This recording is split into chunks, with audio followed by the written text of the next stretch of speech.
Bonjour à tous. 20 ans de prison pour le professeur reconnu coupable de viol à Singapour. Explication dans cette vidéo. Situé dans un quartier populaire de Bangkok, le Ratchada Point est un 3 étoiles comme la ville en compte des centaines. Il est généralement fréquenté par des touristes, des hommes d'affaires de passage, mais ce soir du 4 février 2019, à 22h40.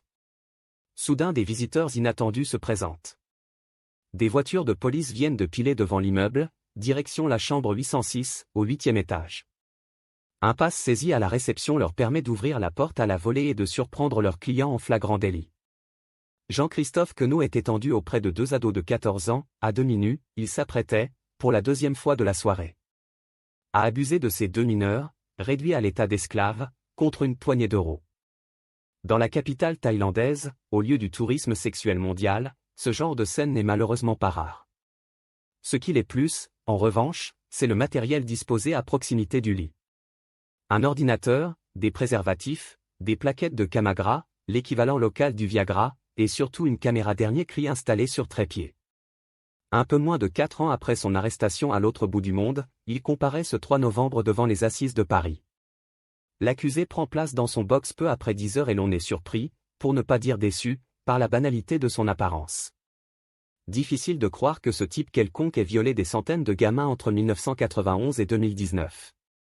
Dans des pays comme la Thaïlande, le Sri Lanka, l'Indonésie ou la Malaisie.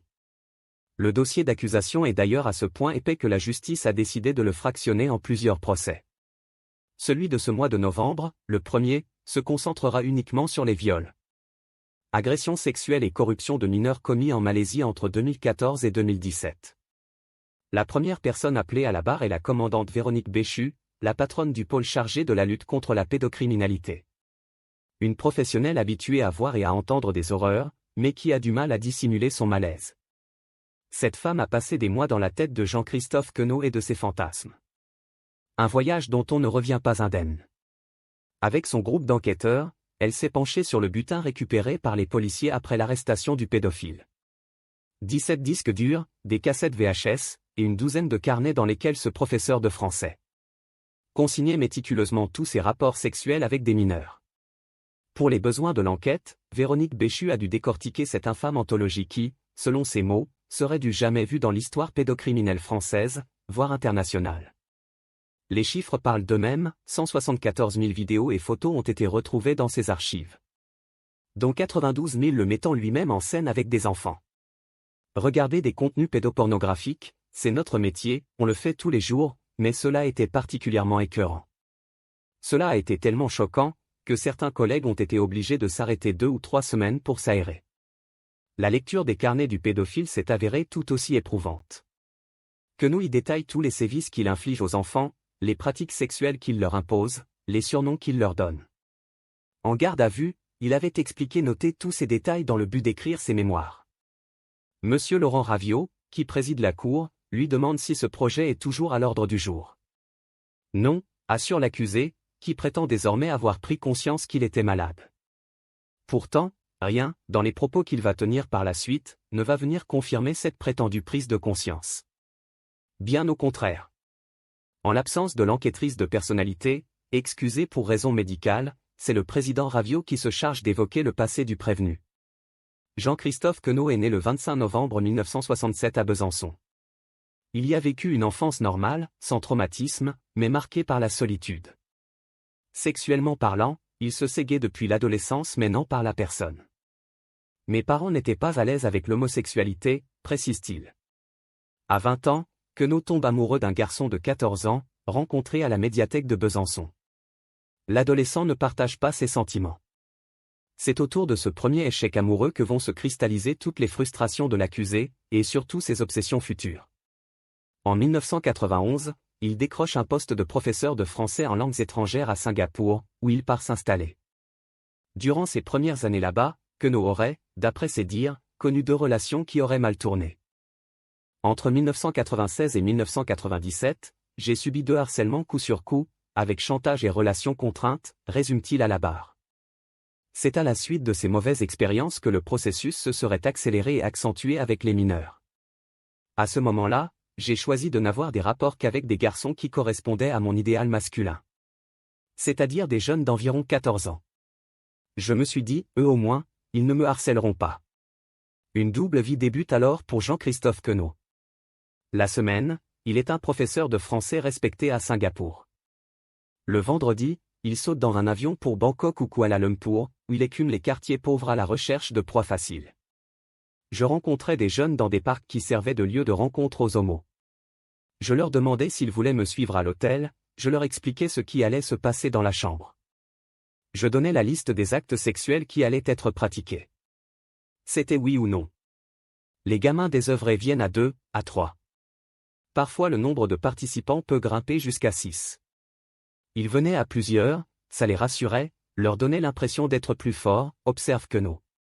En attendant, cela lui permet de multiplier les partenaires, ou plutôt les victimes, au cours d'une même soirée. Le tout en échange de sommes dérisoires, entre 10 et 20 € par prestation. Tout était négocié à l'avance, précise-t-il. Mais il pouvait ensuite, par exemple, refuser une fellation ou même l'interrompre. Dans ces cas-là, seulement une partie de l'argent leur était donnée. Le détail, écœurant, soulève une rumeur indignée dans l'assistance, mais Queneau a l'air de trouver ces pratiques parfaitement honnêtes. Si la fellation n'était pas menée à son terme, il ne versait pas la somme promise, voilà tout. Quand on lui demande s'il avait conscience de la souffrance qu'il infligeait à ces jeunes, dont certains avaient à peine 10 ou 12 ans, il se montre encore plus révoltant. J'ai fait l'erreur de les croire indestructibles, reconnaît-il. On croit rêver, mais on est loin d'en avoir terminé avec ces abominations. Sur la question du consentement, Queneau soulève à nouveau la colère de la salle. C'est une question tellement subtile, soupire-t-il. La contrainte est quelque chose de très insidieux. Il n'y avait pas de contrainte physique de ma part, et pourtant elle était là. Mais infliger de la douleur, ce n'est pas du tout mon truc. Avec moi, il n'encourait pas de risque de violence. Ces mots font bondir l'avocate des parties civiles, qui s'insurge. Parce que pour vous, ce que vous faisiez n'était pas de la violence ? Si vous voulez, esquive l'accusé. Je dis juste qu'il y a plusieurs degrés de violence, et je ne suis pas en haut de l'échelle. Infliger de la douleur n'est pas du tout son truc ? Ni la violence ? Jean-Christophe Queneau ne manque pas d'aplomb, c'est le moins qu'on puisse dire. Durant l'un de ses interrogatoires, il avait affirmé que certaines de ses petites victimes aimaient bien jouer à la porn star. Face à ce prévenu qui minimise à ce point ses crimes, le président Laurent Raviot décide d'ouvrir l'un des fameux carnets du pédophile. Dans un silence angoissé, il commence la lecture, crue, insoutenable, d'écrits au sein desquels l'accusé se mentionne à la troisième personne. J.C. sucesse qui éjacule dans sa bouche. S. sodomise J.C. J.C. se vide le contenu de la capote dans la bouche. Le temps s'est arrêté dans la salle. Tandis que le président égrène ses horreurs d'une voix blanche, des photos. Des captures d'écran tirées des films de Jean-Christophe Queneau sont diffusées sur l'écran du tribunal. On y voit des enfants parfois très jeunes, à demi nus, les yeux dans le vague. Après cette séquence éprouvante, l'avocate des parties civiles, Céline Astolphe, prend le relais et livre d'autres détails choquants du dossier.